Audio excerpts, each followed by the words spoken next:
Well, hello, folks. Welcome to the Two Stewards Show. My name is Mark, and I'm here with Brent. Good morning, Mark. How are you, Brent? Yeah, you know what? You stayed up late for the election, right? I did. Yeah, I went to bed. I did. I marked myself safe from the crazy cat ladies. But anyways, we're not here to talk about us. We have a guest on. And how can I describe this fella? I mean, friend, mentor, inspiration. Yes. All of those things. I want to welcome to our podcast, Tom Karadza. Isn't it Tomislav? Yeah. My legal first name is Tomislav. Yeah. Welcome to podcast, Tomislav. Yeah. Apparently there's a king in Croatia that was really popular and his first name was Tomislav. So you meet a lot of Croatians. I'm born in Canada, but that's where that name comes. So you're named after the king. I'm named after the king. King Tom. I mean, a peasant who is named after the king. We'll go with that. Okay. All right, My family's like villagers through and through, just to be clear. Okay. You can always change that, Tom. You can always change the family. Trying. The family dynamic. But Tom's from. He's with a founder of Rockstar Real Estate, and it's been a big influence on both of us in the real estate space, in Bitcoin. Like, I love your macroeconomic analysis. Like, I think you're one of the top guys out there that I listen to. And I mean, I think that's saying something, right? There's a lot of good macro guys out there, but I don't know if you're just, you're coming up with it yourself. You're ripping it off from other people. Yeah, I'm not coming up with anything myself. I'm just sharing with you guys what I'm reading and kind of putting it all together. So you're being too kind. And I want to be clear. I'm the co-founder of Rockstar with my brother, Nick. Yes. Because I wouldn't be able to pull it off without him. I don't like to admit that. Please don't share this with him. But yeah, the economic stuff is just really important. And I'm just aggregating, like information curation. Well, that's important though, because like the news comes at you from all different angles. And how do you consolidate? How do you know what's true? And then who is good to listen to? And just filtering gets so difficult. And for whatever reason, since I've been a kid, I've come to realize I can process information really quickly. Like I can read a lot of books, I can go through information, and that has given me somewhat of a little bit of a skill at getting information and putting it together for people. And I remember when we did the economic update and we were sharing it at Rockstar, and I kept telling people, listen, I'm not an economist. Like my degree is psychology and sociology. My only essay that I got an A+ on in university was on Marxism. Oh, really? Yeah. Karl Marx got an A+. Were you for or against? I think the essay was really just like, what is he saying? Yeah. But I clearly realized I was against it the whole time. So it's kind of like this weird thing where I got an A+, but as I'm writing, I'm like, this is all bullshit. So you have an intelligent communist peasant. Yeah. All right. And what stood out about coming to visit you guys, sorry, Mark, I don't know if I'm cutting you off now, is the books. Like, I can't tell you, because you guys have a lot of books, and I see you have the Fountainhead up there. I can't tell you, one of the biggest things when we started Rockstar, and then I was going through properties to look for investors. It would be Nick and myself, and then soon after it was Leslie Kitchen, who I don't know if you guys know, and Mike DeZormo. And I can't tell you how many houses I went through, and there was no books. What? Like, and I was always shocked by it. Yeah, like and we were probably looking at 2 to 3 houses a day for investors for weeks and months. Yeah. And it always stood out to me. I'm like, no one has any books in their house. And I know now it's probably less so with the Kindle and so much stuff online. But in 2006, 2007, 2008, it was still, you were still using analog type books a lot, right? And there was just no books in anyone's house. So everyone had a TV, but everyone had a huge TV. That's another thing. When we rented out our properties, some of the tenants would move in and they would be very thankful, and they would show us these big. Do you remember when the big flat screens first started coming out? Oh yeah. They were moving in big flat screen TVs, and we were doing a lot of rent to own type investing back then. And I remember thinking, I think I figured out why these people can't buy a property. They're spending all their money in the wrong places, Well, and their time, right? Educating yourself. And you've been an inspiration on the book front, but I never was a reader. And then my wife says too, it's like, when I started dating, we weren't into books, and now all of a sudden, like, I don't know, just different influences. And then, I don't know, you read a book and you're like, wow, okay, that changed my perspective. I got to do that. I do it again. It becomes addictive, right? It's like so addictive. And it just gives you a little bit of an escape from the world. Like right now I'm reading a book, I think it's author is Mark Talbot, The Holographic Universe. Have you guys know No. about, have you got kind of read anything about quantum physics or look into any of this stuff? Okay. So this Like book, the this Gulag book's really cool. Archipelago I'll give you an is- analogy that I once heard, and we can get back on track because I think I'm already taking us way off track. But in quantum physics, there's this idea that they've come to the end of what we're able to measure. Like I'm sure you kind of heard some of these experiments where if they try to go and measure smaller and smaller pieces of physical stuff, they end up getting, beyond an atom to whatever it is now, a quark or Planck whatever it's particle or called. quarks. Whatever. But then they've come to realize that if they, in the act of measuring, they are changing what they're measuring, and they don't know if it's like a little object or it's actually just an energy wave or an energy pattern. Sounds like the government trying to measure the dollar supply or something. It's exactly that. This is very good, Brent. I'm on board with that. But so one of these scientists broke it out like this, and I thought it was so well said. He said, "What we're trying to do, it's like your laptop that we all have in front of us, is that if reality is what we see on the screen on our laptop, what we're trying to do as scientists, we're coming to realize is we're trying to look at the screen and analyze it closer and closer and closer. But we're realizing what is being represented in our reality is like the screen, and it's coming from the motherboard, the microchip, and the memory. And we don't know how to see that.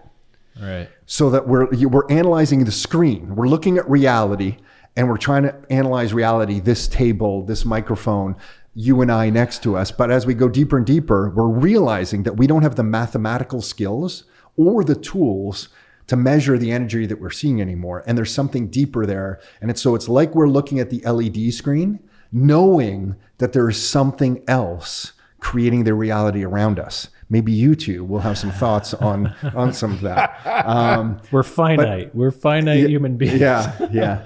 Well, does he get into string theory at all? Probably. And Okay, because that's another theory, right? That instead of particles, it's like everything all is energy fine wave. filaments, Yeah. string.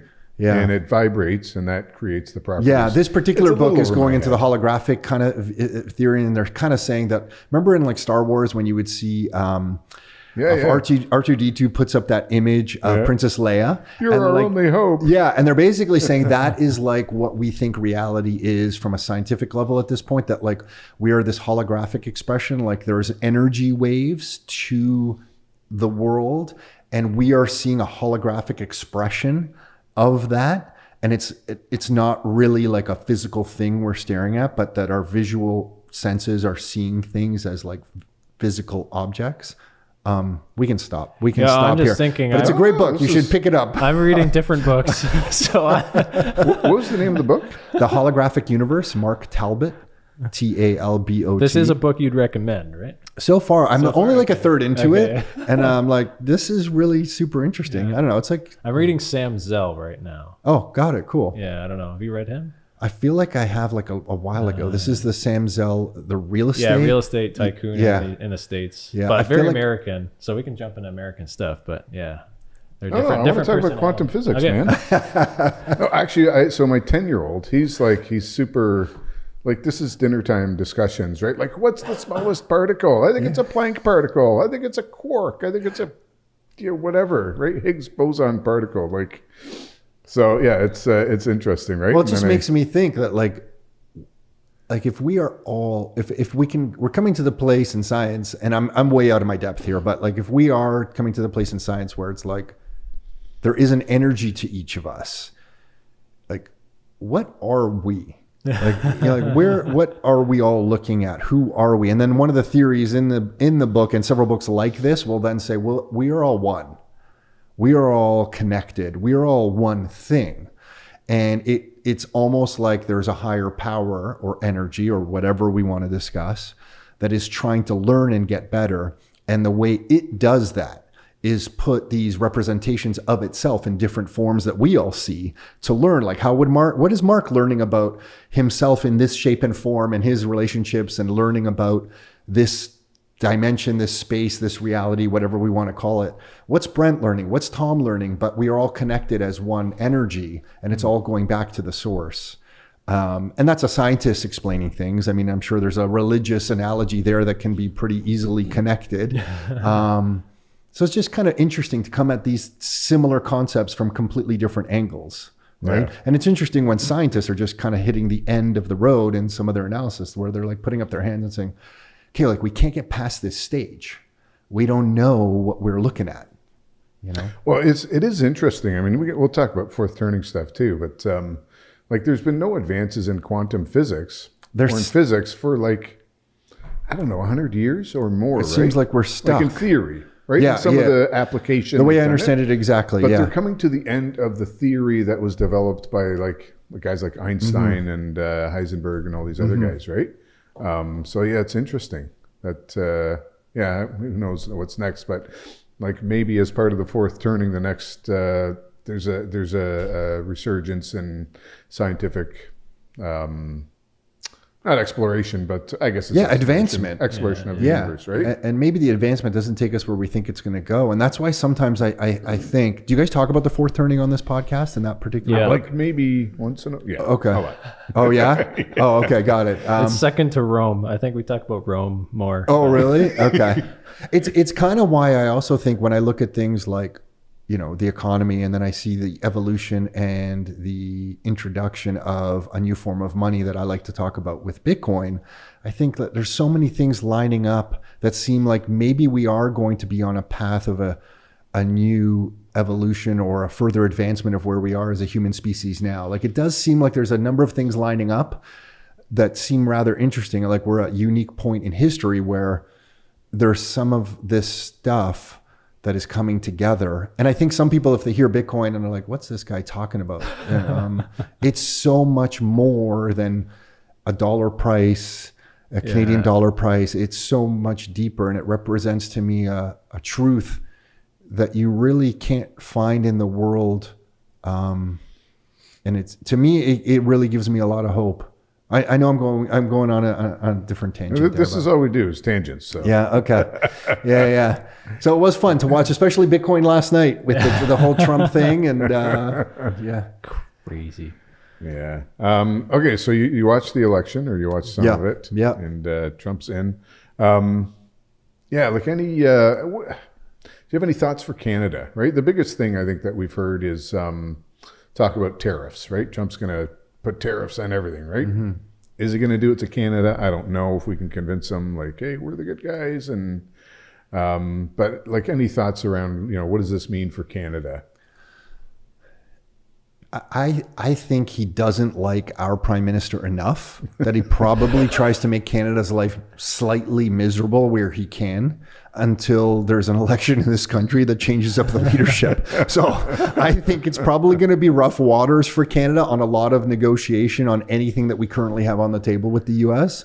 Like I know he was against some of because we put on tariffs on American dairy. Yeah. Like if you try to find dairy that's not Canadian in here, we're putting on, I think it's 300%. I'm actually very positive it's 300% because I try to smuggle in dairy from the US sometimes and I get charged the 300%. Grass-fed butter? Grass-fed butter from Ireland through America is what I'm getting. We can't even have good butter here. Like, come on. Yeah, I know. I think it's just part of so I always get into trouble with Canadian farmers when I talk like this. They'll reach out to us and say, listen, Tom, we don't have enough good weather to have grass-fed butter. Grass-fed cows all year. So that's why we don't have like a lot of sources of grass-fed butter. But magically in the last few years, we have a lot more grass-fed butter. So I'm not sure the real story here. But I think Trump is going to, I think he wants to prove to America that he has a leader with their interest. I mean, it was a pretty decisive victory, like historically what is happening. It's kind of unfolding now is if that popular vote holds, which I don't know the details of last night, but I think it's going to. He won the popular vote. He won the Electoral College. He has a pretty strong mandate to put America. I don't know if he has the House. The House, I think, is up for debate still. The Senate he got. That's a pretty strong mandate from Americans to put America first. Yeah. So I think unless they... That means Canada's second. I think we're second or 22nd. 22nd. Well, you know what? Second wouldn't be so bad for us. Yeah. No, we are their neighbor, and we have a lot of, like, Canada has a lot of great things. Like when you think of the lumber and the minerals and the energy and the fresh water we have, like we are an appealing neighbor for sure. But I think where he can, I just think he is going to try to prove to Americans how he's putting America first. And that might mean temporarily or at least initially that he makes Canada's life a little bit miserable in some of the negotiations so he can go back to Americans and say, see what I'm doing? And I don't think he respects our current leader. So I think that plays into that as well. Maybe if we get a change and we get a conservative government federally in this country, maybe that kind of amends things a little bit. But I think why would he try to make it great relations with Canada at this point? I feel like he feels America's been abused by a lot of its partners, China specifically, and a lot of trades happening with China, trying to move factories to Mexico to try to get around that they're Chinese companies building things. Like, it's a mess. So I think Trump's gonna be true to his word and be really tough on negotiations. And for Canada, that might be a little bit rough. But we have so many of our own problems in this country that, like, we need to fix our ship here. Yeah. Yes. Immigration. Yes. What happens if he closes the border? Like, I know he ran on this whole deportation message. Like, I never really thought of it until this morning. Now that he's won, I'm like, wait a second. Does that mean all the immigrants that aren't legal there are now coming up into Canada? Like, is there a run not for back to the Mexican side of the U.S.? Is there like a run to the Canadian border? They said there's increase in, or there's more people coming to Canada than Mexico. Well, more Indians, yeah. like Indian nationals going to the States through Canada than Mexico for the first time last year. And it wasn't like a huge number. It was like, in the sub 10,000, but it was still kind of interesting, right? Just, Indian students come here like, wow, this is no good. And they just slip south of the border. One of my wife's friends is, and my friend also in California, went to university together. She moved down there, was telling my wife that her friend is an immigration lawyer of some sort for the U.S., couldn't get someone into the U.S. I feel like it was somewhere in Europe. And they had never really tried to use Canada as like a bit of a back door. And they were shocked at how easy it was for this person who they couldn't get into the U.S., educated, had money, apparently a good candidate. And they went through the path of Canadian process to get them in. And it was just like the snap of a fingers, apparently. And I'm like, wow. Great. So like, we're the back door, Well, I think this is part of the process. Like, I hold out hope for Canada in the longer term that like we are a good partner for the States. Mm-hmm. And Trump is fairly isolationist, and I think he's going to want to bring manufacturing back to the States and all these other things. So to do that, they're going to need raw materials. And like, what do we have? Raw materials. We can't just wait for the States. We can't process them very well or anything, but we have them. You're right. Well, I agree. I don't know. Okay, why don't we talk about Canada and our problems? Right? Our environment ministers just announced they want to do a 30% cap on emissions from the oil and gas sector, which is effectively going to kill it, right? And like, this is their goal. We've known this has been their goal, but I would hope that if we do get a conservative government, that means we're going to go like whole hog on oil and gas and natural gas resource exploitation in this country. And then, like, everybody's been asking us for natural gas, right? And we've said no. Gas refining. So I don't know. What do you think about? What do you think about the announcement from our environment minister? First off. I guess I have so little respect for any of the Canadian policies that we're currently talking about. I just saw the headline briefly, so I can't probably speak to it intelligently, but I think it's a shame that we have a hockey team like we were talking earlier called the Edmonton Oilers, which we were obviously very proud of our oil base in Alberta. We named a freaking hockey team the Edmonton Oilers, and now we have the federal government basically denying everything to do with energy and oil. And we were joking, we should rename the Edmonton Oilers the Edmonton Solar Panels. Like, I mean, how, like, it's just, the whole thing's just ridiculous. I'm not even an Edmonton Oilers fan, and I feel like I need to protect them, How many fans would you get out? It's like the Edmonton solar panels. You could dress up as an Edmonton Oiler. You now put a solar panel on your head, and you're like this hockey fan. You get the Flames so too, right? What are you going to rename the Flames? Like, that's right. Yeah, the electrical impulse. Yeah, I guess they'll have to be the windmills. The electrical impulse or the windmills. Then we got the Calgary windmills. Edmonton solar panels are playing tonight in a big face-off against wind power versus solar. And the thing is, as that evolves, who knows, solar panel, maybe not wind, I'm not sure about those windmills, but maybe solar does concentrate really well, and we are able to extract some of the energy from like the big nuclear reactor in the sky, the sun. Like, maybe that does evolve, but to just put a cap on the most ridiculous thing that Canada has going for it. Sorry, it's so ridiculous. It's like one of the only things we have going for it is all our energy, and then to try to cap it, nothing adds up. Like I would love some scientist from Canada to go to Ottawa and explain the amount of trees that we have in this country. I don't understand what the offset is off that, but it must be freaking amazing. We could probably burn all the oil that we can plow out of the ground in this country, and just the trees that we have will offset any of the ridiculousness that they think is the bad part. Yeah. Like, But how gotta are we make the up for issue? China and all the other. Yeah, how are we the issue? This is a global economy. We are what, 40 million people? We're going to make up for an economy that is, what's China, 1.1 billion and whatever. I feel like they're starting up a new coal plant every hour, it feels like. And we have to constrain ourselves here. And then we have to put on carbon taxes so that when Brent and Mark go to the gas station with already inflation, that you then have to pay a carbon tax on already the inflated price of goods. Like, it's completely ridiculous. And I think this is why I've always grew up loving Canada. Like, I went to Jack Darling Park in Mississauga, and on Canada Day, they would have a cake and you would raise the Canadian flag and you would sing "Oh Canada" at the park with strangers. Yeah. And you would cut a piece of the cake and you would enjoy it as a kid. And it was like you were proud to be Canadian. And now I don't feel proud to be Canadian. Yeah. I feel proud to know you, and I feel proud to know you, and I feel proud to know other Canadians who I feel like have the same principles and values as myself. And I feel that's what the future is. I feel that these nation states, the way they're created, it's like an old archaic thing that is not keeping current with the times. And as this evolves, maybe not in my lifetime, but I feel like these nation states are going to get so old that there is going to be a reorganization of the world, and the closeness that is going to be important to people will be the relationships they have. And like with technology now, I had a good friend move to the UK. He's a Bitcoiner. We can talk to each other through technology really easily and keep current.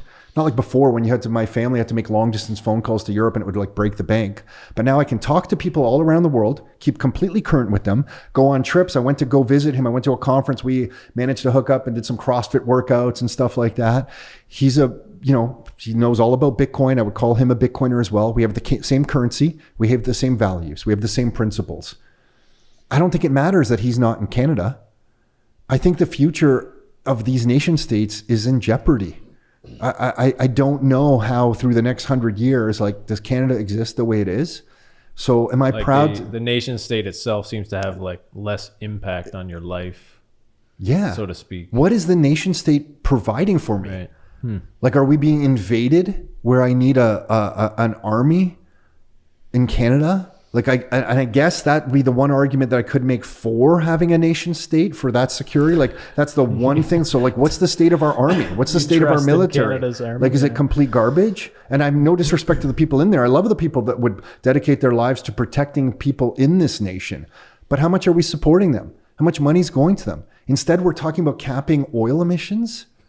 Like, how much are we funding to the education system in this country? How much are we funding to the healthcare system? How much are we funding to the military? Like, all the key things that you would have a provincial and federal municipal government for, all those important things that they should be focused on, how much are they focusing on these things?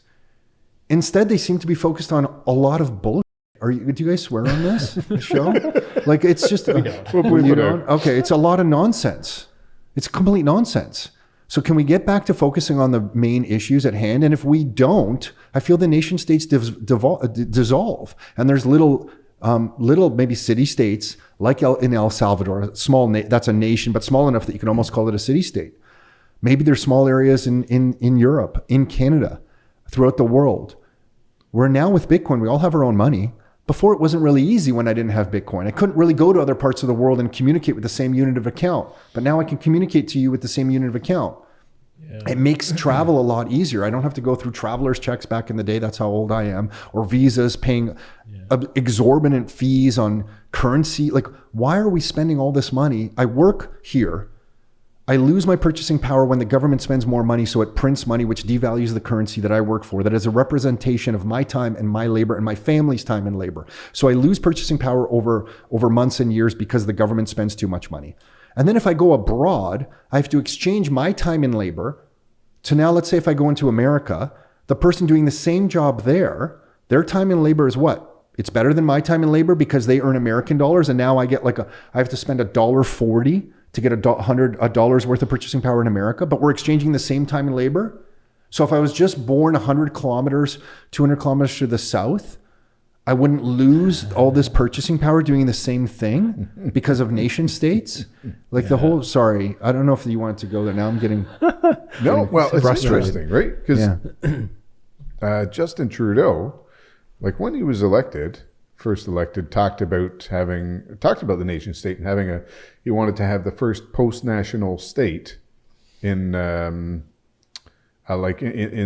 world, right? And so I think that's what a lot of the immigration, everything else has been pushing towards, but it's sort of the opposite of what you want, right? I just want good people who have values and principles. Shared values versus a nation built on just a mix of nonsense. And I want to contribute to my community. And it's nonsense because it's not just that it's just different values from around the world. That's one thing, right? But it's also like with these emission stuff, they don't even have an economic founding. It's not like there's a reason, like a strong economic it's pulled out of the air. Why, Let's punish our energy sector so we can virtue signal to the world. It's an ideology, right? It's based on an ideology. Yeah, virtue signaling. We did the good thing. Meanwhile, like we destroyed our economy and our whole culture. Yeah, I don't like it. So I don't like it either. And it destroys the fabric of the culture because I will contribute to my community. I will happily raise money for hospitals. I want good education. I think sometimes people will say things that they're not supportive of Canada, and they're like, oh, like you're like this guy who just wants to you're such a anarchist or capitalist that you don't believe in supporting the community. No. Yeah, I actually do. Yeah. And I don't think the current structure is supporting the community, and I want to support the community. So like, if you're hearing me and thinking that, oh, this guy's against Canada and what it stands for, I'm against it because I don't think it's serving the people inside the country. Okay, so can we dive into that a little bit more? Like, why don't you think the system is serving the community? Because I think you have a unique economic angle as to why. At the crux of it, if you boil it all down, the reason there is an unspoken frustration between every generation in this country right now is because the economic structure of the country is built on manipulated money. And what I mean by that is this. If you go to work and provide services for your community, and then you get paid because of the value that you are providing, and let's say you get paid $100. The government, while you are expending your time and your labor to earn that $100 and serve your community, the government behind the scenes is making promises and spending money that it does not have. And when it does that, it fills the void of the lack of money by printing new money. And when it prints or creates new money out of thin air, what happens is, if I earned that $100 in my example, but there was only $100,000 in existence in the entire economy, by way of example, well, the percentage that I have, or the percentage buying power that I have in the economy is 100 out of 100,000. So I can measure it, I can see what it is. But if the government then says, oops, we made all these promises and we have to now like do all this nonsense that we don't have money for, we're going to print 30,000 new dollars out of thin air and introduce it into the economy. Well, now there's not $100,000 in the economy, there's $130,000 in the economy. Now the $100 that I have, that I was going to use for groceries, and I was going to use to save for my family and provide for my family, as a percentage of the entire base of currency units in the system, that $100 is much less, meaning that my purchasing power has decreased, and I've done nothing different. I'm getting up, I'm going to work every day, and I'm working hard. I'm paying my taxes. I'm doing everything. But when they do that every year and add another 30,000 and another 30,000 and another 30,000, why is it that people can't feel like they can save or get ahead? It's because of this underlying problem in the economy.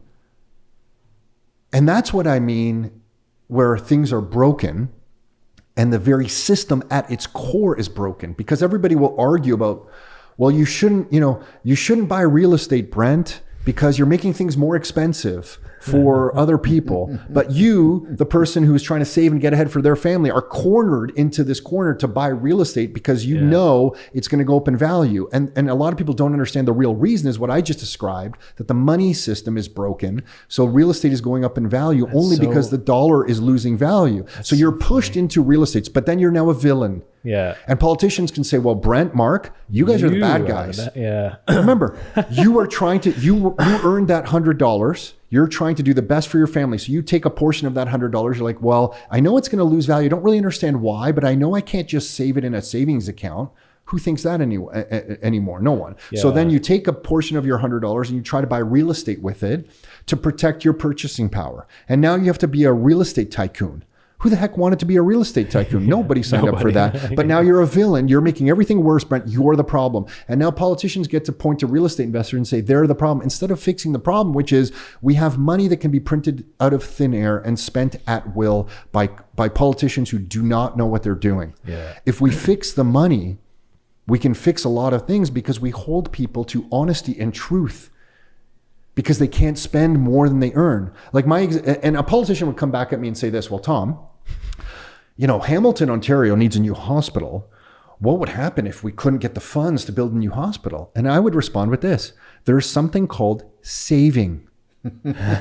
When you collect taxes from the population, save some of the money, like any good citizen, like any true person, like any principled person. That, like you said, principled person, that's like a previous generation. They were ingrained to save. I just had someone in here the other day, young guy, he saved up a decent amount of money. Like this guy's got a down payment for a house ready to go. He said the thing that makes him the most nervous is having cash in the bank.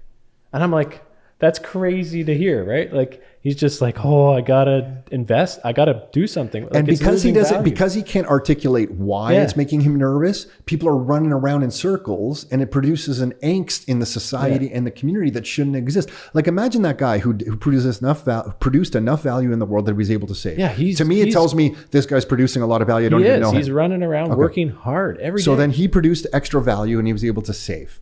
Okay, smart guy, principled guy, saves his money. Now he has to worry about not losing his purchasing power because of what we just described. He has to turn into an investor, do something silly. Think about this.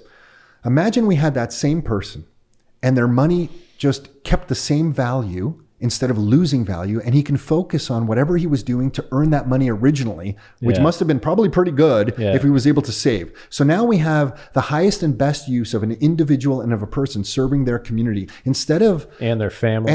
Instead, we have the highest and best use of people going temporarily to produce value and then going into a defensive state, into another world they have to force themselves into that they don't want to be in. And now we have one less productive individual in our community, in Hamilton, in Toronto, in Burlington, in Niagara, who is serving the community because he's so worried about not losing his money now. He's focused on running around doing all this nonsense. And then there's guys like you guys start a whole company just making this happen, right? Yeah, like Rockstar. We've said this many times. Rockstar Real Estate shouldn't exist. We are a second order effect of a manipulated money system, and we exist because of that. We real estate became the savings button on the ATM. Yeah, and that's why Rockstar exists. So when the system's broken at the core like that, and so many people can't articulate it, and when you see it so clearly. It's almost like pulling the Wizard of Oz kind of like curtain back and you're like, oh, okay, this is what's going on. And this is why we're talking about cap rates. And so we're virtue signaling because but it takes a lot of guts to do that and to call the government's bluff, I guess, right? Like to say, okay, I see the truth here. You know why? Okay, sure. This is really sensitive to me. I think you guys know this story is that my mom is Scottish. My father's Croatian. I went there every summer growing up to Croatia, and I got to hang out with my aunts who are incredible ladies. And one aunt on a farm just taught me a lot about just getting up and hard work, like living in a village on a farm with no running water or washrooms, taking care of. Like, I mean, we went to Pioneer Village in grade school, and I was like, wow, like Pioneer Village. For those people who don't know, it's like this is how people lived in the 1800s. And then I realized, wow, my family is very poor because they don't have a pump for the water. They have like still a well. There's no outhouse. Like you just walk into the bushes. I'm like, how poor is our family exactly? Right? And that was like the 1980s. I was going there, and Pioneer Village looked like a modern society next to York University. But one of my aunts, so there was one aunt there, and my dad had a bunch of sisters, but one aunt sold eggs in the market in a small town on the Adriatic coast called Split. And when the dinar was losing its value, because of everything we described here, these things accelerate. And it was losing its value because the government at the time there just kept making new dinars. And people would come to the market and she would sell eggs, but on the side, she would exchange dinars for German marks because German marks were the better form of money, were losing value. The communist government there eventually caught her and put her in jail for 2 months. Now, I just want to think about this. All those people were trying to do, and all she was facilitating, she was the second order effect, just like Rockstar, of a manipulated money system. All those people were trying to do were protect their purchasing power, which was a reflection of the time and labor of their lives. Mm-hmm. So they just didn't want to be stolen from. And because she was serving that need, and the government didn't want to lose control of the currency, they didn't want external currencies that were better than the local currency in there, they took her and put her in jail for 2 months. And that was her crime. So when I talk about this and I see Canadians are like, whatever, like it's not a big deal. I'm like, okay, like you can ignore it for quite a while, but in 10 years, when you're approaching retirement, maybe some of my friends, and you look around and you're going in no frills and you're coupon clipping and you don't understand why, it's because you should have been addressing these issues now. And when I see things like real estate as an option to circumvent some of these problems, get a couple good hard assets in your life, look at a currency or money, like Bitcoin, and study it and understand it and add these to your lives, we can have hope and we can have a bright future. And if I can make my family financially secure, think about the calmness that introduces to my mind and my family's mind, that I can then engage with beautiful people like Mark, you, and Brent in such a different manner. Yeah, you've talked about that before too, like the loss of, we used to have kind of elders who would, have their financial life kind of figured out, and they have the time to mentor younger people or teach because they're just they don't have a ton of money, let's say, but the money that they've worked all their life for is still valuable and was enough. But we don't have that anymore. Well, how do you plan for retirement? Like, who do you know? I mean, you guys are young. You guys are young, younger than you. Yeah. You guys are young. But like, I have some friends, I'm 51. I have some friends in their late 50s. How do you do retirement planning right now? Yeah. Like, what inflation rate do you put next to your calculations to figure out how much money you need in 10 years? At 7%. 14? Yeah. Well, at 7%, everything doubles in 10 years. So if it's 14, what's that going to be, like 4 years, 4.5 years, or whatever the math is on that? So like, how do you even plan for retirement? Like, what financial planner who understands this can look at the growth of the money supply in Canada and see it growing at the percentage rate it's growing and try to come up with a financial plan that will make somebody comfortable in retirement? I don't even know how it's possible. I don't understand. Yeah. And if that's the case, where are we as a community and as a society here in Canada in 10 and 15 and 20 years? But the government will just take care of us all, right, Mark? Yeah. Okay, so let me push back. I didn't know you guys believe that. Now I know that. Let me push back a little bit. We want to do, when I say we, I mean me. I want to do more of a deep dive into modern monetary theory. I don't know how much you've studied this. But we want to do this here and now, or we want to do this in the future on our podcast? No, I just want to touch on it briefly, right? So modern monetary theory says, Tom, like, you're a nice guy, but you don't really understand how economics work, right? This isn't a kitchen table that we're at, but let's say it's a kitchen table. Governments, macroeconomics is not kitchen table economics, right? It's a whole different thing, right?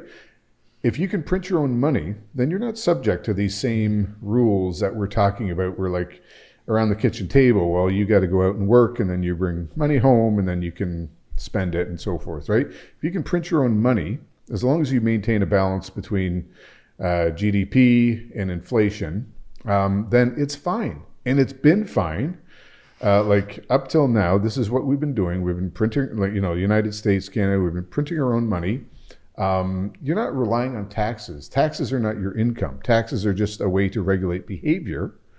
And like that part I agree with. right? When you look at our Canadian government's income, the US government income, like taxes don't come close to covering their expenditures, right?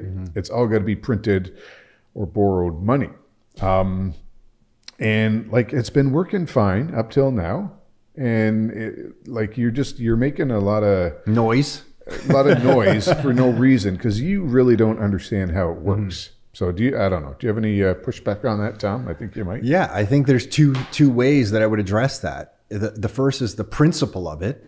If money is a reflection of my time and labor and you're able to print it, so just address that just off the bat. So then you're able to, if I have to work a full day to earn $100, but you can print $100, you're just stealing time and labor. If money is a reflection of time and labor and you can print it out of thin air, you're just stealing my time and labor because you're devaluing by printing more. In our example earlier, you're devaluing the currency by introducing more units of it into the economy. So you're just directly stealing from me. And if it's that easy, why does anyone have to work? They say that it's legal theft. Like I'm stealing, but it's not called stealing. It's called, inflating the money supply. Inflation. Yeah, well, it's a very listen. If I was a thief and I could use language that would make me not go to jail, I would use similar language. But then no, that's clear out theft. Yeah. I mean, you're debasing the currency, which is stealing my purchasing power. And if you can print money like these guys talk and girls talk about, then why does any of us have to work? Like, just I don't know, print all the money you need. But okay, so let's put that aside. Which is true, right? If you feel like you don't have enough, well, don't worry. The government will take care of you. Sure. Yes. But carry on. Yeah. The current system though, I guess to address it from like the other side, like the principle in me says, well, you're just stealing. It's just pure theft. So like, I just want to say that would be how I would tell them from a principled level, like you're stealing. Yeah. On the other side, just on the economics of it all, the government doesn't produce anything. Like the way the world works is that, you and I participate in society, and sometimes like I do things and you do things and we want to exchange with each other because you're really good at making great tables and I'm really good at, doing some service. I'm a dentist. You produce tables, I'm a dentist, but I don't want your tables in exchange for my dentistry work. And what happens in an economy is that the most saleable good in the economy becomes the form of money. And that's the way it should work. It's why gold became a form of money. It's why silver became a form of money. What's the most saleable good across space, time, and scales? That naturally emerges. Now, why these modern monetary theorists would say, well, Tom, that's all nonsense. You don't understand because this is working pretty well. Like we've been, to your example, we're multiple decades in. Well, really it started in 1971 because until 1971, we had this currency, at least one currency, the US dollar, that was backed by real money, gold. And in 1971, President Nixon said, we're temporarily going to close the window to exchange US dollars for gold, temporarily. That temporarily has now extended to forever. But in that moment, things can work for 10, 15, 20, 25, 30 years, but it progressively gets worse and worse and worse. Because what's happening, as these people print more and more money, the units of the currency, again, going back to what I discussed, you're debasing the amount of them in the system. And what happens is the purchasing power goes down and down and down until the year 2024, soon to be 2025, where people feel like they're working and can't get ahead. They can't save, they can't buy groceries. So I guess it kind of was working. But is it going to work for another 10 or 20 years? And it's only working because the rate of theft wasn't noticeable, but it was still kind of theft for all those years. And now you're coming to the point where it's breaking apart. And then those people would then say, well, Tom, to your point again, Mark, taxes kind of, we can massage this because, if there's a lot of money printing, we can just tax people to bring some of that money in. We can raise interest rates to kind of reduce some of the money that's out there. it would be like a thief saying, I'm stealing $100 worth of goods, but I'm giving back 10. So, like, it's not really that bad. Like, I'm a good guy. And when I give back the 10, I have a press conference. Do you know what I mean? Like, let's call the community together. Let me go to my local church and look, let's put the kids behind me. And here we go. I'm making this donation. Look, this $10 worth of donation back to you. But I just stole $90 I'm not giving back. And I think that's the problem with this system. If what these people said was there was a set amount of currency units and we're going to use taxes to like manipulate the way the currency units move through the economy, I don't know. I guess I could argue the pros and cons of that. But the fact is that they're saying not only do we have taxes and change of interest rates, but we're also going to change the amount of units, the dollars in the game. You can't do that because the game itself is corrupt and manipulated. I'm just thinking of doing that like when I apply for a building permit and going to the building code, it's like your max height on your building is 6 meters. And it's like, well, my measuring tape just keeps going. I don't know. Yeah. I don't know. My measuring tape says different I than got this from the government of Canada store down the road. Yeah. And that's what these modern monetary theorists will like, they'll never address. They'll never address really the core corruption is that they just print the extra dollars that they always need. So the amount of dollars in the system goes up and up and up. And the poor family down the street doesn't realize that. So when the mom and the dad are going to work and can't get ahead, they don't understand why. But the modern monetary theorists are like, well, it's not that bad because we'll just use taxes. This is the chart of the M2, right? It did go down a little bit, right?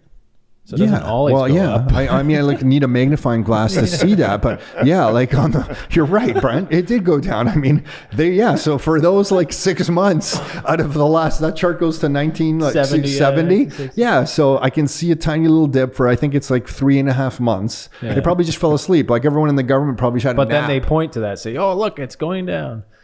But also someone like me will point to that and say, I'm calling your bluff because I know it can't go down. And that's the other thing that modern monetary theorists won't address is that they have to print more and more dollars, which is more and more theft, because our current monetary system after 1971 became a pure, like a lot of people will call it the petrodollar system, but it's really a debt-based system that was backed by the US treasuries as the form of debt.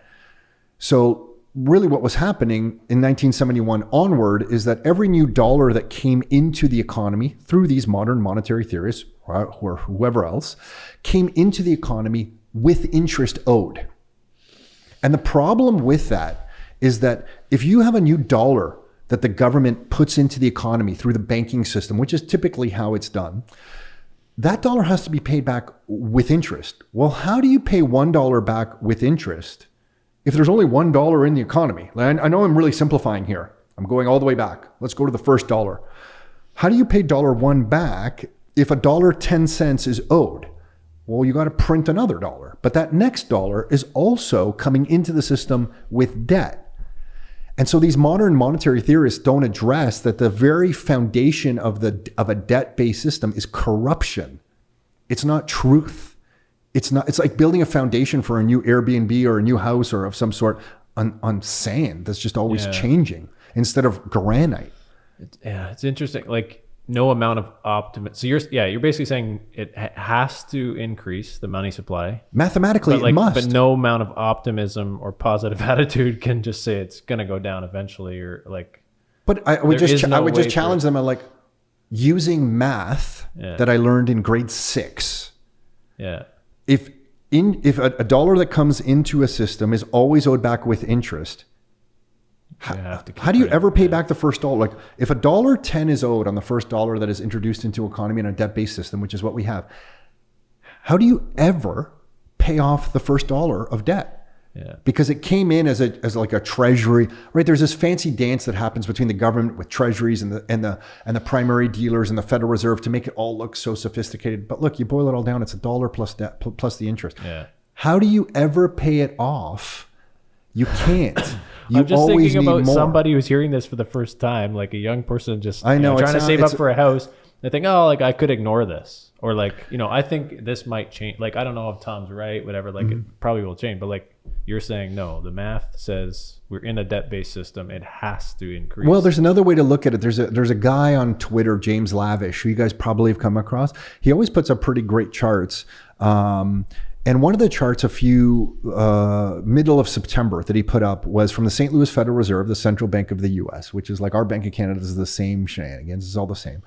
But he had the debt, back to Mark's point of just like modern monetary theory. They would just say, well, you could just kind of print what you need and tax it back in when when it's too much, or raise interest rates. Like you can just pull the strings and it'll all work out. But in a debt-based system, you can't do that. And the chart that he put up was that for every $1 of new economic growth that happens in the economy, there is now $3.33 of new debt. So now we're at the point where it's not like 10 cents of interest that gets introduced into the economy on top of the first dollar. What they're saying, it's so bad because in the 1970s there wasn't a lot of this stuff, so it looks good, and the modern monetary theorists can like say, everything works and it's not that bad because they introduced a bit new debt and you got a lot of economic output because you didn't have a lot of debt in the world. But as that accumulates, it would be like you getting your first Visa card. And when your first Visa card has a $0 balance and you're able to go to the movies where you normally couldn't go because you didn't have the money, and so you put like, what are the movies now? Like $40?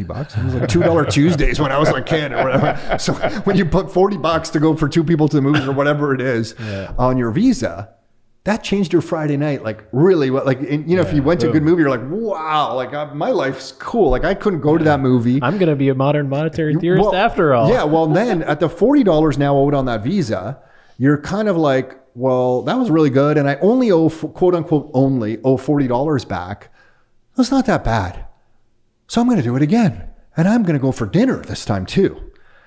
And then your Visa card after 1 year, 2 years, and 3 years, because you were spending more than you were earning, now it's not $40, but you owe $4,000. Well, now that's what the governments are in. For the first 1970s and 1980s, it was like they were just putting a little bit on the Visa card, but it never got paid off. So it's like you could kind of live with it when the balance is low. You make your interest payments not that bad. And the modern monetary theorists could argue, well, it really worked in the 70s and 80s. It's like, well, yeah, because the debt wasn't that bad. You were still lying, cheating, and stealing, but it wasn't that bad. So we kind of survived. But now when debt is over 100% of GDP, right? So the whole economic system, there's more debt than the entire economic system in 1 year. That ratio, when it's so high and that much debt, now it's $3.33 of debt for every new dollar of economic output. How do we ever get out of that? So every new dollar, because we have to earn another new dollar because we have so much debt. The US currently has $35 trillion of debt. Their GDP is what, like 27 trillion or whatever it is. I haven't checked recently, so I don't know, but it's roughly something like that. So then you got like an economy of 27 trillion, but you owe 35, okay? Well, now how do you ever pay off the debt if every new dollar of the economy to grow the GDP increases the debt by $3? You can never grow it. And that's the crux of the issue, is that people will say it's fine until, like my aunt with the dinar, until people lose confidence in the dollar. Mm-hmm. And when people lose confidence in the dollar entirely, if you don't have yourself set up with some good real estate assets, your own business, some good income properties, some Bitcoin, some gold, if that's your thing, you're out of luck. When the dinar hyperinflated in the 1990s, the middle class got destroyed. The poor didn't get destroyed. When you're living hand to mouth, nothing really changes, right? You're living hand to mouth. The middle class, who has some financial products, some savings, destroyed. The wealthy, who have hotels and shopping malls and assets to their name, not really affected that much either. But the middle class, who has all their money saved in a financial system, in the banking system, and they think they're invested in some stocks and equities and stuff. Well, if the currency goes whoosh, what is the buying power? When you try to get out, and you've invested in Apple stock and there's a currency problem, when you try to cash out your Apple stock, they're not going to send you the shares of Apple. They're going to sell you out to dollars. What is the purchasing power of those dollars when there's a loss of confidence moment? And for me and my family, I'm not waiting for that moment. I have enough history through my extended family over in Croatia to know that, like, you don't wait for that moment. You set yourself up now. So anyway, that's some of my thoughts on that subject, Mark. I don't know if we... Well, so I bring it up because like I think we're going to hear more of this as it gets worse. And like, yeah, I set you up a little bit there. Like I'm not a modern monetary proponent of modern monetary theory. But yeah, it's the whole idea that like, oh, just looking at you, I don't think you are. Just the image you portray sitting there, I wouldn't peg you as a modern monetary theorist, just so you know. If I saw you walking down the street, I wouldn't point at you going, that's a modern monetary theorist right there. Let's just see him laying on the back. So just so you know, you might not be aware of this, Mark, but Brent's apparently in agreement. So we don't look at you, the image you'll portray. I could be a sheep in gorilla's clothing. I'm just saying. But okay, so number one, I want to disagree with you a little bit. Sure. About 1971. I think it was 1913 was where we really went, the introduction of the Federal Reserve Bank in the United States. Because 1971, I think, was just it wasn't when the system changed. I think it was when they acknowledged that, like, oh, this is out of control. Like, we don't have nearly enough dollars to redeem all this gold. So we're just going to have to tell everybody now. So that was building up for years. Anyways, that's no, but I agree with you. nitpicky. 1913, like The Creature from Jekyll Island is one of the best books I've ever read. To me, it was like a mystery novel, like exciting fiction. Have you guys ever read that book? No, it's on my list. Oh my God, The Creature from Jekyll Island. Yeah, it's too Edward G. Griffith. Yeah. I've listened to him. That book, I remember reading that book, like talking about crazy like family moments, and I remember, I would always read before going to bed at night, and my wife was like, "What are you reading?" I'm like, "Carol, you're not going to believe this. You don't understand. You don't understand what these senators did in 1913, and they created the Federal Reserve. And you know how this happened? Holy smokes!" And I was like, it's like uncovering. It's a Wizard of Oz moment when you realize the systems. I'm 100% in agreement with you, Mark. 1913 was the start of the problem. 1971 was the final chess move of trying to keep it alive, and we've been like whimpering to the death of this system ever since. But yeah, 100%. It is a great book. I'd highly recommend The Creature from Jekyll Island. Unfortunately, it's like that thick, so you have to like dedicate yourself to it. But you understand the financial system so well, and you understand bankers and war, and it gets super geopolitical. It's really interesting read. Well, so it's interesting because you're like, yeah, we got to go back in history, and we like, let's go back then. And you read some of the arguments for and against, and like they had been trying to introduce the Federal Reserve for decades, right? And they had tried and failed. Well, they had central banks early 1800s. Then they got rid of it. I think it was Andrew Jackson who got rid of one in the early 1800s. So you're right. They've gone on and off a central banking system. And if you look at, presidents who got assassinated, or attempted, a lot of them were didn't have good things to say about Federal Reserve. But that's beside the point. But then, like, you realize that these guys... No, I think what you said is the point, Mark. I think if you speak against a banking cartel that is controlling the better part of the entire world, and you are the leader of a powerful country, because I think you're referring to John F. Kennedy. Well, and there's a few guys before him as well. Okay. But okay, got it. JFK as well, yeah. Like if you speak out against some of this stuff, you just have a target on your back. This is not a great system. This is not a world that has a very truthful and principle-based economic system. And the thieves at the top of the system will do everything they can to protect it while holding press conferences, giving you some morsels of carbon tax rebates to say how great they are. So I don't know. But yeah, again, no one has to agree with me. I know I could be a little bit maybe. I agree with you. No, but when you go back even to the debates around the Fed, like these are not new debates. And these politicians didn't just come up with these ideas out of the blue, right? You go back, here we go, Brent, back to the Roman Empire. And it's like the same arguments, right? Not necessarily, different, you can adjust for time and space. But they were making all the same arguments. And I think we live in a generation where the reason this is so jaw-dropping to some people who don't study this stuff, or maybe I'm just a geek and that's why it's jaw-dropping to me. It's probably not jaw-dropping to most people, but to me it is because we live in a generation raised, like I was born in 1973. I was born in the era of like absolute central banking power. Yeah. But if I was born a few hundred years earlier, I think I would understand sound money, truthful, honest money, like gold and silver, that was like sound money for thousands and thousands of years. The last couple hundred years, central banks came in and out of the equation, and now they've really gripped the situation since 1913 quite nicely. And I don't mean nicely as a positive. But I happen to be born in a generation, and if you're born in the 80s and the 90s and the 2000s, you don't know what sound money is. So we all have these conversations, and the nice guy that you were talking about here who saved money and stuff, he's walking around going, I don't know what it is. And this is why Bitcoin is so meaningful to me, because I really feel like 100 years from today that we'll have historians look back and go, wow, like for thousands of years, people understood what sound money was, gold and silver. You know, it was really like you worked hard and you earned your money. And then Bitcoin kind of like became this digital version of that was sound money that couldn't be manipulated or cheated upon. You could own it and custody it yourself. But there's these weird people, like there's this like 80-year window, like right here in the middle, where these poor people were born and like, wow, like how did they survive? And look at all the stuff that they believed in the years 2000s, 2010s, and the 2020s. Like, oh my gosh, like look at all the nonsense they believed in. And it's just a representation of the manipulation and corruption of the monetary base. So I just think we're an aberration, and we unfortunately happen to be born in that time, right in the middle.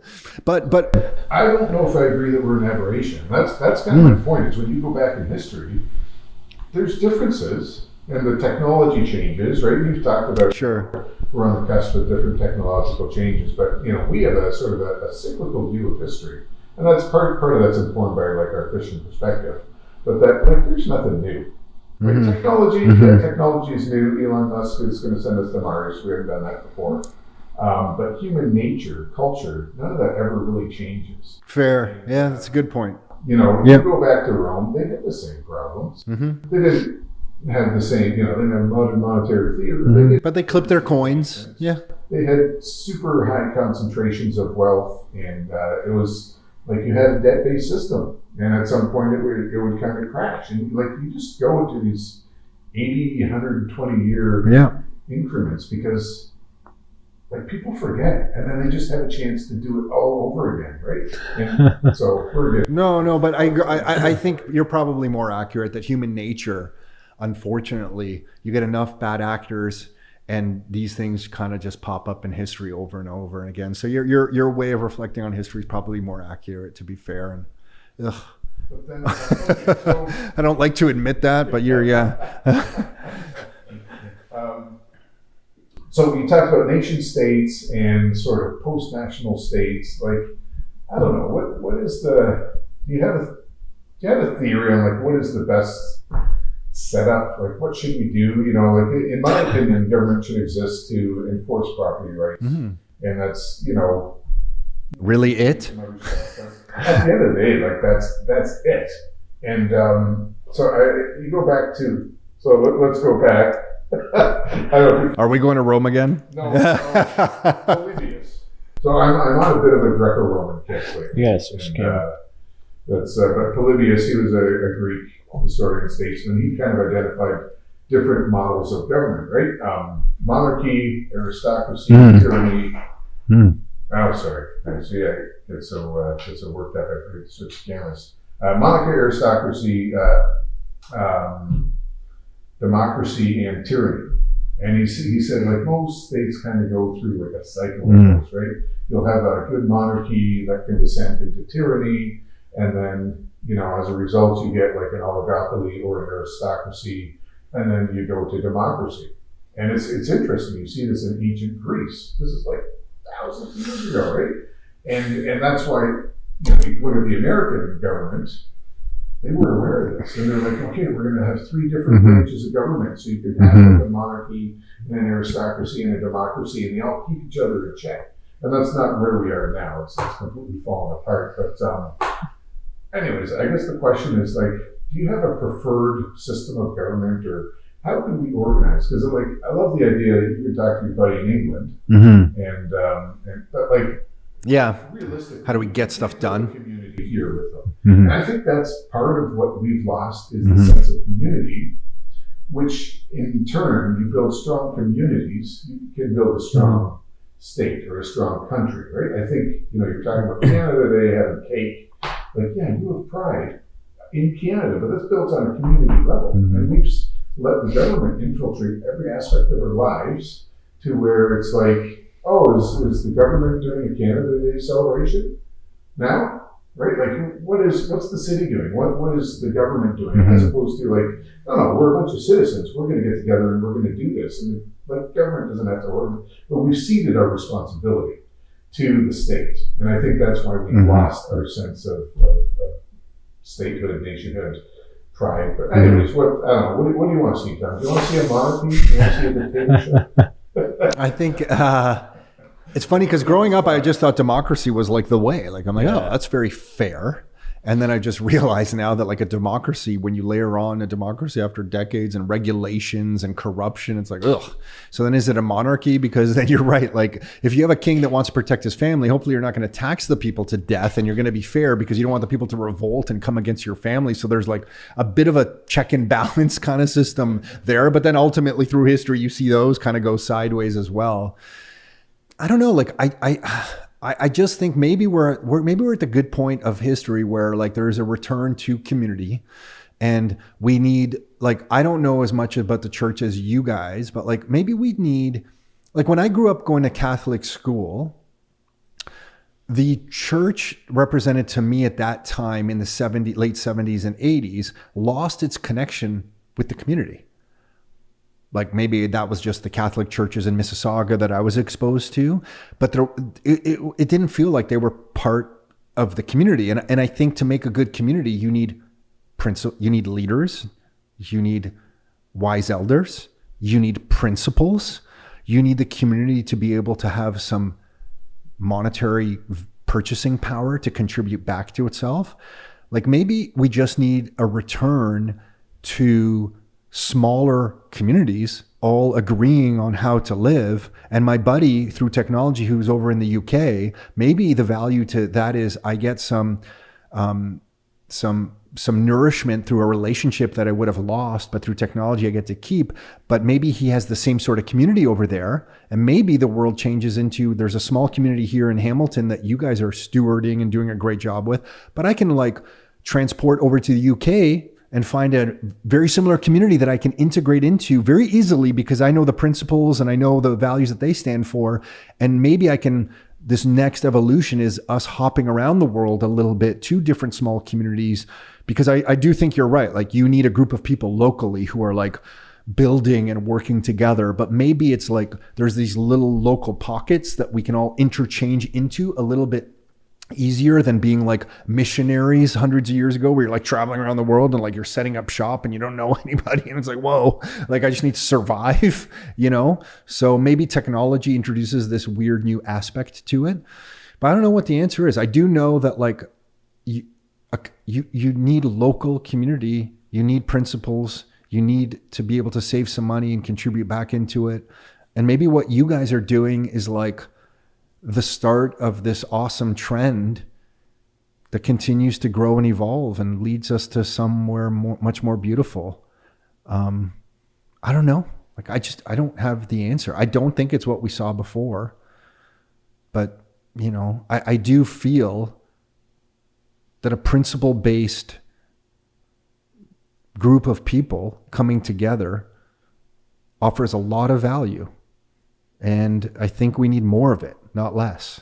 Well, I think that's key. And we're developing a thesis and around like family as the building block of society, and like build your family first, then you build your community.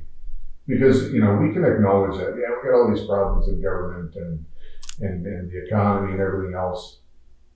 And we talk about like how the government has basically done this, that led to this. But then what do we do for solutions? We look at the government and we're like, okay, the federal government, I guess they got to fix all this, right? So let's let them do it. It's like, no, they're the people who got us here in the first place. Like they're going to do what they're going to do, but we have to do what we do on a local level. Like I think it's a grassroots thing, is what I think. And that's the other thing I love about Bitcoin, is that this is a grassroots movement. And this is like bottom up. It's not top down, and we'll never get a solution, I think, with top down government. I think the answer for government is we need people in government to go go in there and burn it all down. That's too much, burn it all down. But no, just Well, they government power, right? I'm a little bit, I don't know, maybe a little idealistic. Trump is just one, and is he going to get Elon Musk and Ron Paul in there for the Department of Government? and Robert Kennedy on the health aspect. Yeah, like are they No more seed oils. Elon Musk is like, yeah, we can cut down $2 trillion of government spending. That's a big number. Like, can they do When he said $2 trillion, I got it. My jaw dropped. I heard it too. My jaw, like, whoa, we're not talking about $20 here. You're going to cut off $2 trillion of spending. Yeah. Oh yeah. Yeah. But like, I think that's the, can that happen? I don't know. That's the answer. We need someone to go in and just like, let's just cut the federal government back to like a small number and put it back on people.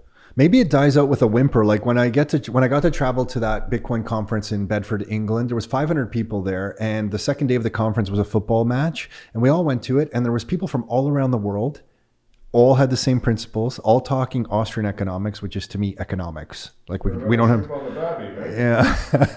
So yeah, it was really cool. But like you were hanging out with people from all over the world, thought the same way. But what was facilitating it was Bitcoin, to your point, and because everyone came together, because I think they understood that is the base level of all our interactions with each other. Is like the second part of every single economic interaction is the money.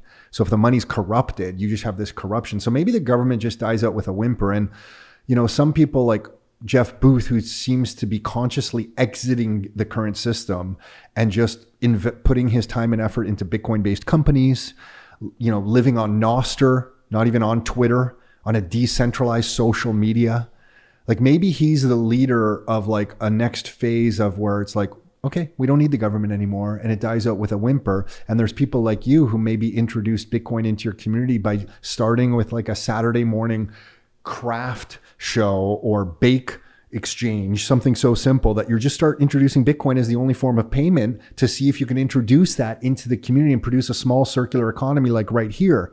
And if those start popping up all over the place, you have people like Jeff Booth doing it. You have people like Peter McCormick's doing it in Bedford, England. When I was there, I was paying for my breakfast and my coffees and my espressos with Bitcoin.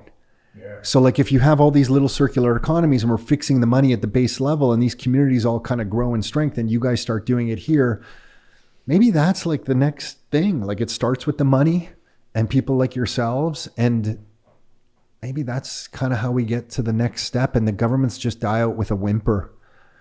And it's not like this big like explosion or fireworks of disaster that they seem to be geared towards, and we can keep the Edmonton Oilers and the Toronto Maple Leafs can win the Stanley Cup. That's like a pipe dream, the real things in the world, the real important things in the world. So yeah, like a bit of a dreamer, but but I mean, but Mark, like what you're asking is like such a deep question. It's like, but maybe it is just small communities around the world with people choosing not to participate. And not to participate in the bad parts, and to participate more fully in their family and in their community using a money that didn't exist before. Like that's really powerful. We didn't have a way to not participate in the Canadian dollar. Like you had to, but now we can all store our time and labor in Bitcoin, and you'll accept it. I know I'll accept it for things. And maybe this kind of grows. And this is the grassroots movement that like takes us across the chasm. I'm curious to get your thoughts on the family, because that's another thing that we talk about a little bit, and a lot. Yeah, sorry, Mark. But yeah, some people say like, "Oh, I don't want to have kids." This world, like we're talking about economic crisis and this election, and what's like it's uncertain. We don't know what's going to happen. And then you look back in history and you see all these different cycles and wars and whatever, and you're like, "Okay, like, do I really want to raise kids in this world?" But yeah, our thesis has kind of been around the family being a building block and how important it is to have a family. But like, what would you say to that?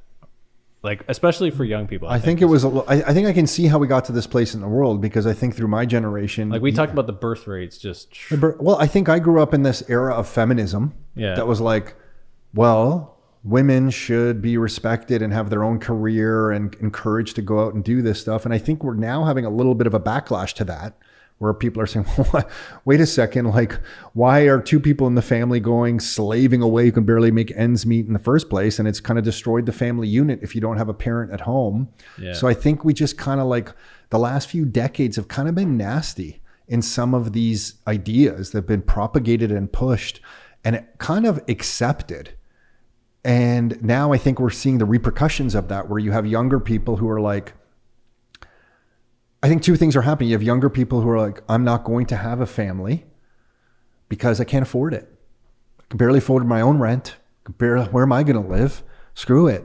I want to bring a person into this mess of a world. And the mess of the world exists because of all the things we just talked about. And so I think that's just another second order effect of a manipulated system. And then you have these things of like you have the family unit that was told, that like both parents should work and like that is the priority. That's and that is respecting people and women specifically. And it's like, well, why can't we respect a mother who stays home and raises a family? Like, why can't that be like the highest pillar of them all? Like, why can't be that be the biggest contribution that someone could give to the community? Why isn't that like applauded and rewarded and cheered for? Yeah. I don't understand. And I think maybe when I was younger, I just didn't see it in that way, but now I clearly see it. I'm like, oh, we were clapping for the wrong thing. And I think so many people in society still don't see that. But I think some people are waking up to it. Like, I don't know what you guys talk about on your podcast around that thing, but I think more and more I'm starting to see some people say, wait a second. I think, a mom would be great staying at home and raising some children and having a base family unit. And that is really, really, really important and really valuable. So I think we're kind of slowly coming back to that. And I think depending on what community you live in, maybe you're already there and maybe some people aren't. Like, I think it's like a kind of bit of a hodgepodge movement at the moment, but I think we're coming to recognize it. But yeah, the family unit to me is like really important. Well, yeah, I mean, with a Christian perspective, we have a different perspective on that. We've always been very strong on the family. But, even in the Christian church, we've seen like families get smaller, and just this all the things that you're talking about have also crept into Christianity as well, right? That you have to have two income earners or. Well, I think this is why it's great what you're doing, Mark. Just because like when I went to church, there was no great leaders. Like the priests that were in the church I went to, I just want to be very frank, they were not good, and they didn't communicate, and they did not resonate. They did not resonate with me as a child. They didn't resonate with me as a teenager. They didn't resonate with me as a young adult. And I think the churches that I went to lost people over that.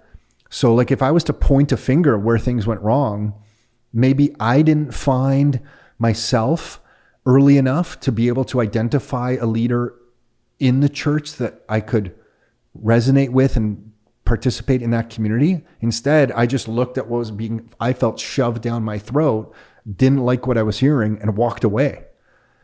Right. And now I'm kind of reflecting back on those moments and going, wow, like there was probably a lot of goodness there. Just it was represented very poorly. And I don't know what your thoughts are on different priests and different communities and stuff, but like, I'm not joking. Like it was horrible. I'm just going to say it. It was just horrible. And they lost me over that. And I think then I was just so much more accepting of all these other beliefs that I didn't really challenge. I was like, okay, well, the church lost me. So like, okay, what's all this stuff over here? Okay, yeah, like work hard and make money, and that's the focus, and like get ahead and like get the BMW, and like, oh, I wish I could get a Porsche. Like that's somehow rewarding or fulfilling. You know what I mean? Some Porsches I still look at are pretty nice. Like, I don't know, maybe one day, but you know what I mean? Like it just steered me in this other direction. And maybe I just have to take personal accountability for that. But I've been a little bit lost, to be frank. Yeah. Well, yeah, I mean, I don't speak for Brent, but I will. No, I mean, we stress, first of all, personal accountability, right? So like, if you you have to read your Bible and you have to understand it, right? You can't just rely on somebody else to tell you what it is. But at the same time, you need strong mentors in your life. And you need, like, do we have any great thinkers? You know, like, who are the thinkers of the 20th century, like Foucault and Derrida and these guys? Like, look at where that's gotten us. So, like, I'll go back to C.S. Lewis, who I think was, he was a good thinker. He was like a Christian apologist, right? And he wrote about the family. And he's like, you know, everything in an ideal family structure, everything centers around the woman, right? She's having children. Because men can't have children, and I don't know if that's news to you, but really, is that the case? That's not what I was told. I don't. Holy smokes! Well, thank you for clearing that up. I learned a lot today. No, but she's still not going to have children. So then, like the husband going out to work, he's not working for himself. He's working to support his wife, who is, you know, building the family. And then so then you have this common vision and common purpose. And yeah, people screw it up, obviously, but you have a husband and a wife and they have children, and like that's what their focus is. And then the husband should be that mentor for the children, the wife as well. But we have a bit of a unique perspective on like the role of men in families. And, you know, if you're a man raising your children, especially sons, right, you got to show them how to be. I had that question when I was pretty young. I was driving around with our family, and I was just thinking, I don't know why I was thinking about the economy. I was like, how does this work? So you make money in construction because you build houses. But like, why do people need houses? Well, because they need a place to live. But yeah, what do they do in those houses? Like, they just go out and work on other stuff. And it's like, where does this end, right? Like, what are we doing here? But it's really, it's you're creating human beings. Like, you're building a family, right? So like, we need houses, and that's an economic thing, but we need houses to what end? Why do we need them? We need them to live.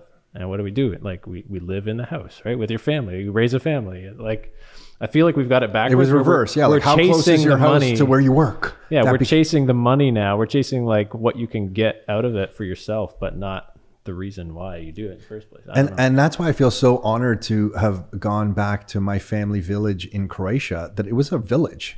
There was like, you know, I guess by the time I was a kid, there was maybe only 6 to 8 families, but there's like 12, 15 families a little bit before that.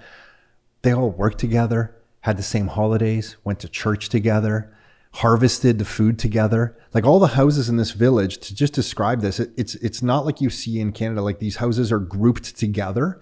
So there's like, if one family had 2 houses or even 3 houses, you could see a pocket of like 30, 40 houses all grouped together. And when it was time to, for example, like take a harvest, everybody would help each other and help each other in the fields. And if somebody was sick, they would take care of the sick person. If somebody had some unfortunate developmental challenges at birth, the whole community, the whole village took care of that person.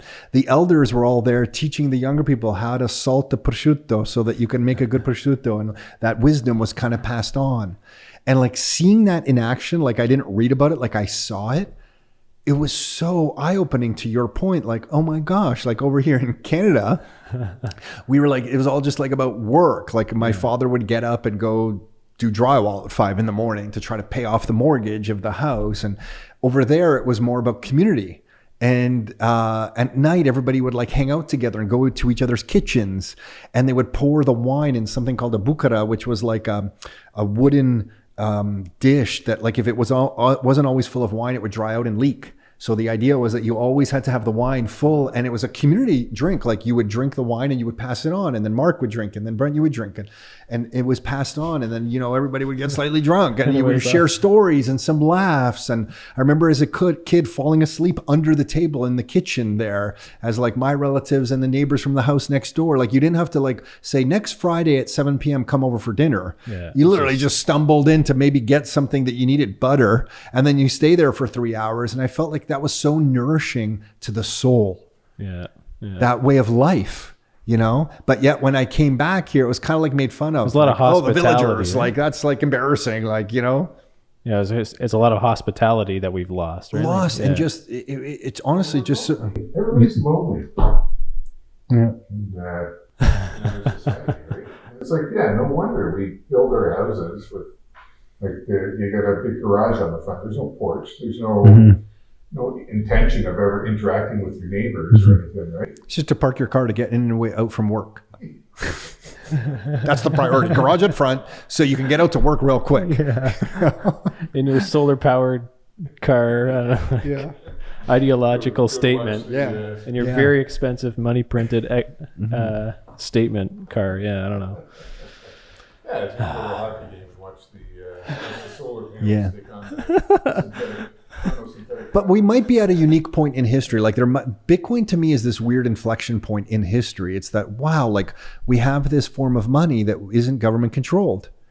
And maybe that's going to lead to a lot of great things. And the fact, in those movies where you see like some Vikings or whatever riding a horse and they have their silver or their gold in a little pouch that they custody themselves. Yeah. Well, there's some responsibility there. First of all, you don't lose it. Don't fall off the horse and like drop the silver or the gold. So you had to have ownership of your money and there was some responsibility to it. But the thing to me that was very powerful there was they owned their money. They had the gold in their custody. And because Bitcoin, you can digitally custody.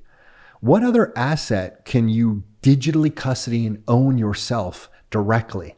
The Apple stock or the Tesla shares that you invest in through your TD Bank or Royal Bank online trading account, you don't really have those shares. You have a dollar representation of those shares. And as we said, if there's ever an economic problem, I'm pretty convinced you're going to be sold out to cash and you're going to get dollars, which are inflated away in purchasing power. So you're not custodying that really, unless you're asking for the shares to be mailed to you. I don't know if they do that or can't. That's even possible. Real estate, you kind of do. It's a bit better to me. Your name is on the asset itself, but then you're attacked through property tax and all kind of weird and wonderful regulations and that kind of stuff. But it is better. Which ones are the wonderful regulations? 0%. We'll have you back on for that 0% of the regulation. But like at least you kind of have your name directly on the asset. It's outside of the system. It's producing income. It's a hard asset that goes up in nominal value and that kind of thing. But Bitcoin is something that is like, to me, the modern pouch of gold and silver. You can custody it yourself. You can travel to Argentina, Italy, France, England, America, Mexico, the Caribbean, Asia, and it's always with you. When have we had that? And for me, that's a very powerful feeling when I can take my savings and custody myself directly.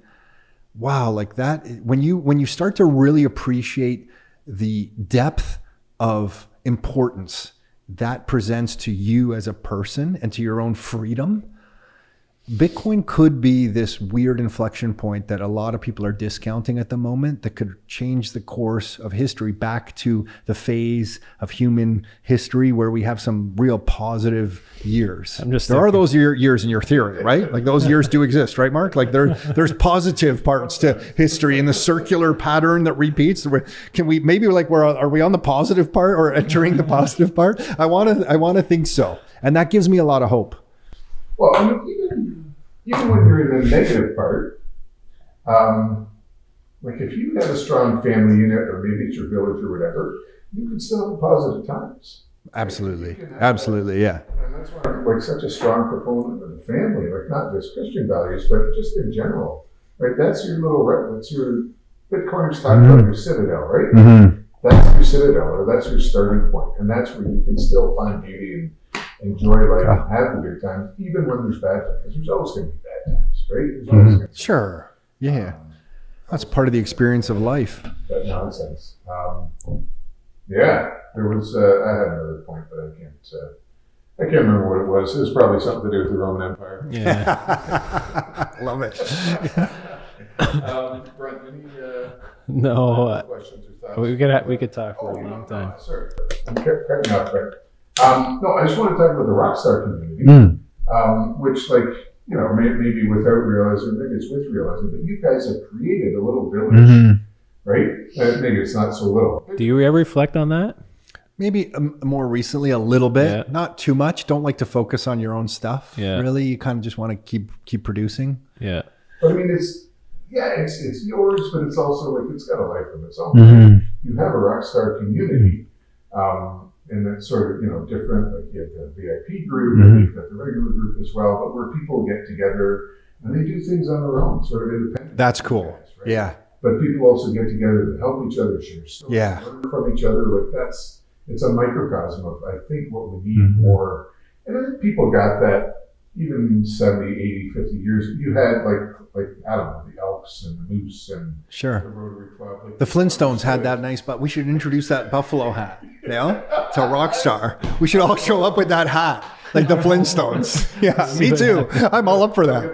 Yeah, we might have to make it red. Our colors are red. Can we make it red? Is that too crazy? Yeah.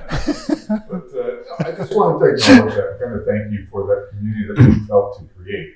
Because that's it's been great for us. Yeah, I think the reason Nick and I don't focus on that community and reflecting on it so much, because I think we feel, Mark, it's people like you and Brent who participated, who bring so much value, that you're bringing more to that than we are, is the way we think. And we're like, how grateful are we? Like, Nick and I are not the most extroverted type people. People think we are, but like, I like to read a book and I'm a bit introverted.